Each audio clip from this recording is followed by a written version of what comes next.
Presiden Rusia Vladimir Putin mengerahkan pesawat bomber strategis berdaya nuklir pada Senin 19 Desember. Hal ini dilakukan sebagai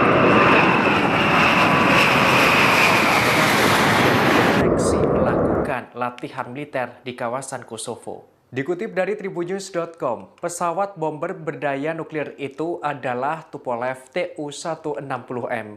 Pihak pabrikan dirgantara Rusia United Aircraft Corporation memberikan penjelasan. Pembom pembawa rudal strategis Tu-160M tersebut dikembangkan oleh perusahaan Tupolev. Perusahaan itu melakukan debutnya sebagaimana perintah Putin. Pesawat pengebom tersebut melakukan beberapa manuver selama peluncuran. Hal ini untuk menguji stabilitas, kontrol pesawat, kapasitas pengoperasian sistem dan mesinnya, serta peralatan radio elektronik. Bagi Kepala Negara Rusia, peluncuran pesawat pengebom berkekuatan nuklir itu sebagai gertakan terhadap NATO.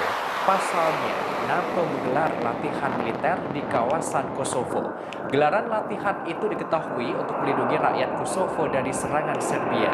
Meski demikian, rangkaian NATO itu, latihan tersebut di Kosovo menjadi ancaman bagi kedaulatan wilayah perbatasan. Terlebih saat ini hubungan NATO dan Rusia sedang bersih tegang. Memanasnya hubungan keduanya lantaran dampak dari konflik Rusia dan Ukraina. Sebagaimana diketahui, NATO sangat mengecam operasi militer khusus Rusia ke Ukraina. Bahkan, NATO berkomitmen mendukung Ukraina dan menjatuhkan sanksi ke Rusia.